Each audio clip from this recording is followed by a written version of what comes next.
Olá, meu nome é Manuel Gibson. Bem-vindos a mais um dos cadernos de tecnologia aplicada, telecomunicações. Estamos interessados na propagação das ondas eletromagnéticas e nos serviços de telecomunicações sem fio, análise, projeto e instalação de enlaces sem fio. Vimos até agora 9 aulas. Essa é a nossa 10ª aula, propagação em condutores. O nosso objetivo é apresentar, descrever a propagação das ondas radioelétricas em condutores, incluindo cabos coaxiais. E começamos com a pergunta: o que é um condutor? É uma pergunta difícil e, como outras tantas perguntas, a resposta é depende. Nós vamos ver que caracterizar o material como condutor isolante depende da frequência do material. O mesmo material, ora se comporta como isolante, um dielétrico, ora como condutor, dependendo da frequência. Sim, metais basicamente são condutores, assim como o polietileno é isolante. Mas e a água do mar? O solo? Geralmente, coisas com água costumam ser condutoras. Uma montanha seca é uma coisa, quando chove é outra coisa.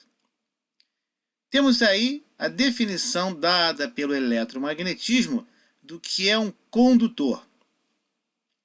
Sigma dividido por ômega epsilon. Sigma é a condutividade do material, então depende do material. Isso é o numerador. No numerador temos epsilon, que é a permissividade elétrica, uma característica do material.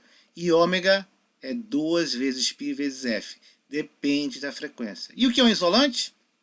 Quando esse termo é muito menor que 1. Onde ômega, já sabemos, frequência angular, 2 vezes π vezes a frequência. Então, só podemos caracterizar o material como condutor ou dielétrico por meio dessa equação. E como você já percebeu, vai existir indefinição. Quando for próximo a 1, boa pergunta. Queremos trabalhar com 4 parâmetros: profundidade pelicular, atenuação, velocidade de propagação e comprimento de onda. Então, esses serão os 4 parâmetros que iremos abordar. Vamos começar pela profundidade pelicular. A profundidade pelicular é a distância para a qual a amplitude do sinal, o campo elétrico, cai a 37% valor inicial ao penetrar no material. Então, a cada vez que ele se propaga por essa distância, denominada profundidade pelicular, ele cai 37% valor inicial, ou uma atenuação de 8,686 dB, ou 1 Népер. Então, profundidade pelicular é uma distância caracterizada pela atenuação da onda de 1 Néper. Duas profundidades peliculares, 2 Néper, 2 vezes 8,686 dB. Então, vemos o gráfico. Temos um valor inicial. Conforme a onda percorreu uma profundidade pelicular, ela agora caiu 37%. Se ela cair, por se propagar mais uma profundidade pelicular, vão ser 37% de 37%, ou menos 868 dB vezes 2. O gráfico mostra profundidade pelicular em função da frequência para 3 tipos de material: água doce, água do mar e o cobre, a linha vermelha. Observe que mesmo para frequências baixas, estamos falando de fração de milímetros de profundidade pelicular. Então, a onda não se penetra, ela penetra, mas ela é fortissimamente atenuada ao se penetrar, propagar dentro do cobre. E da água do mar também, sobre maiores profundidades, o sinal não chega.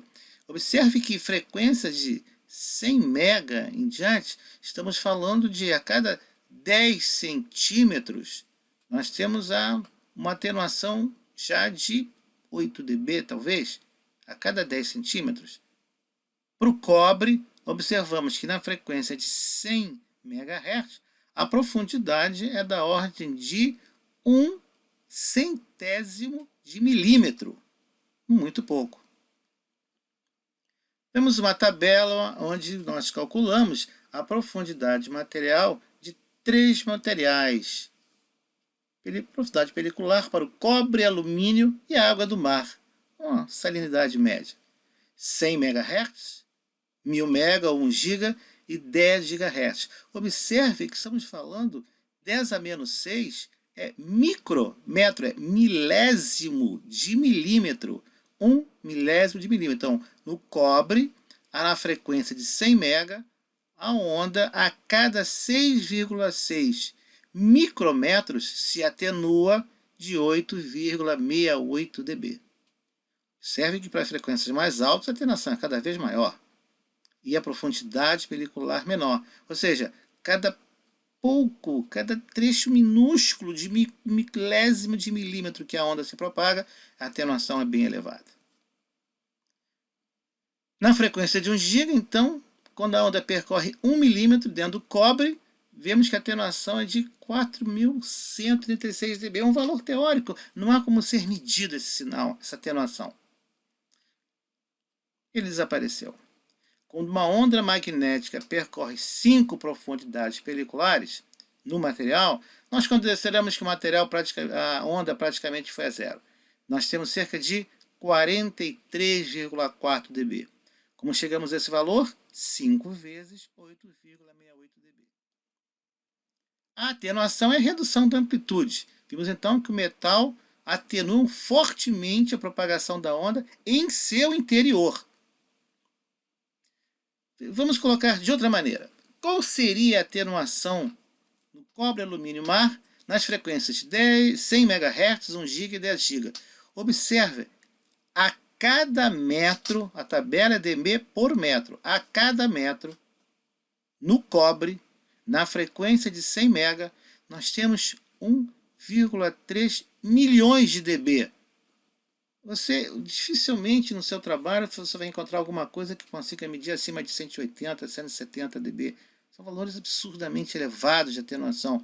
Não existe 1.300.000 dB. Não existe isso. É um valor, evidentemente, teórico, mas que mostra a inacreditável atenuação que o metal provoca na onda. Ondas eletromagnéticas não vão viajar dentro de metal. Vão, mas a distâncias curtíssimas e rapidamente evanescem, desaparecem. Explica também a dificuldade de comunicação com submarinos debaixo da água salgada. Tem que usar frequências muito mais baixas ou outras soluções tecnologicamente mais avançadas que usamos hoje em dia. A sonda é colocada na superfície e ligação via satélite. Então aí fica a frase: ondas eletromagnéticas detestam trafegar dentro de condutores. Elas são rápidas e fortemente atenuadas. A atenuação dos condutores é absurdamente elevada. A profundidade pelicular é muito pequena. Então por que nós usamos condutores metálicos para o transporte da energia elétrica se essa atenuação é tão grande?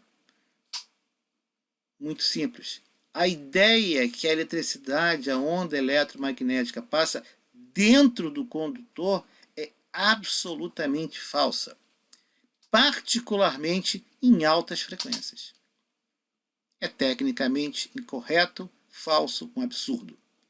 Ondas eletromagnéticas odeiam penetrar, elas refletem o princípio do radar. Se a onda eletromagnética entrasse no condutor, os aviões seriam invisíveis ao radar. Velocidade. Vamos falar agora sobre velocidade e propagação. Comprimento de onda, dado pela relação entre velocidade, propagação e frequência. Na verdade, a onda eletromagnética adora atravessar dielétricos, isolantes. Então por que a gente usa condutor?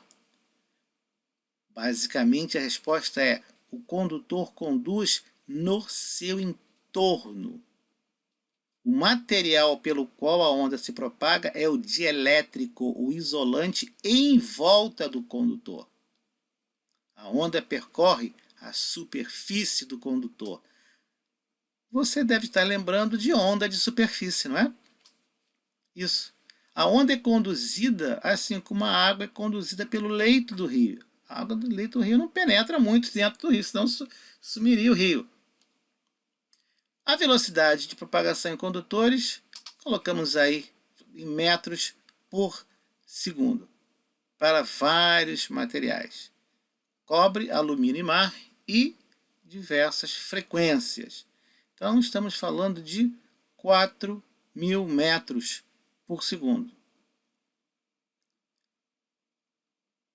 Observe que é bastante reduzida em relação ao valor de 3 vezes 10 oitava metros por segundo, que é a propagação no vácuo. Então, nos metais, como eu já havia anunciado anteriormente, a onda eletromagnética se propaga muito lentamente, dentro dos metais.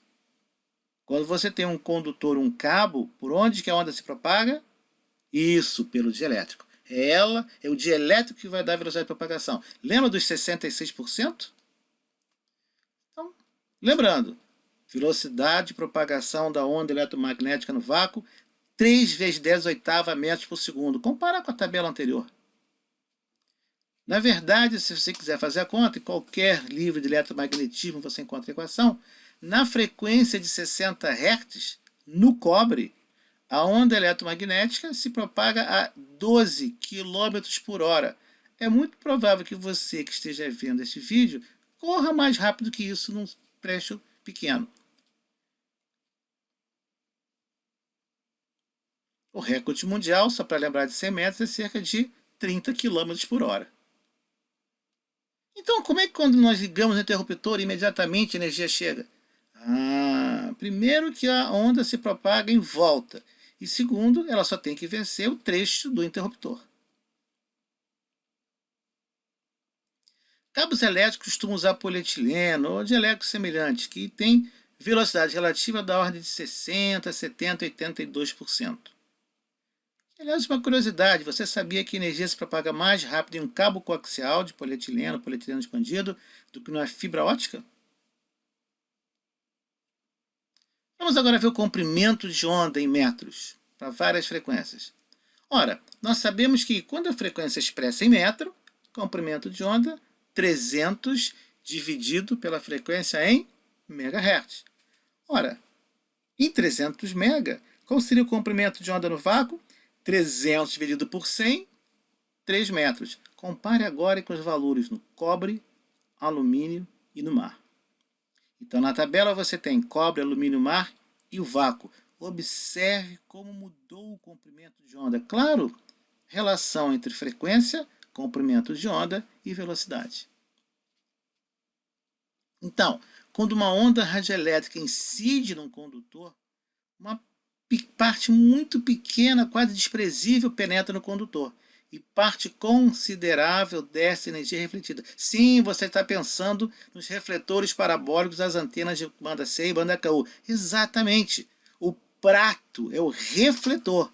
A energia bate e é concentrada na antena. Se o metal deixasse a onda percorrer para o seu interior, a onda ia ser absorvida. Esse, na verdade, então, é o princípio do radar e das antenas parabólicas, refletor. Quando a famosa equação de não é condutor, nem é dielétrico. Essa é a equação de indeterminação. Cabos coaxiais. Vamos ver os nossos materiais utilizados. Desde polietileno sólido, o expandido, um que parece mais uma esponja. Tem os PVC, pé anti-chama, o Teflon. Observe a constante dielétrica e a velocidade de fase. Nós já conversamos sobre essa primeira linha, polietileno sólido, com εr, com uma constante dielétrica 2,3. Fazendo a conta, 1 sobre raiz quadrada 2,3, e nós temos 0,66 ou 66%. Então, no polietileno sólido, a onda se propaga com 66% da velocidade da luz.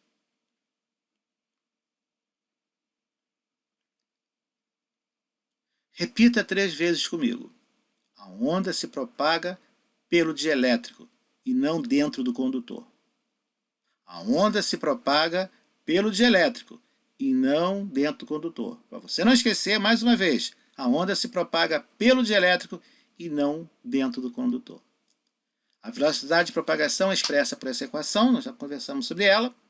E aí nós temos os valores para vários cabos. Então, quando nós trabalhamos com cabos coaxiais, o peso, o diâmetro do o material que é utilizado, a forma da malha, se é entrelaçada, se ela é um material inteiro, né, uma lâmina dobrada, várias corrugadas, vários tipos de cabos coaxiais.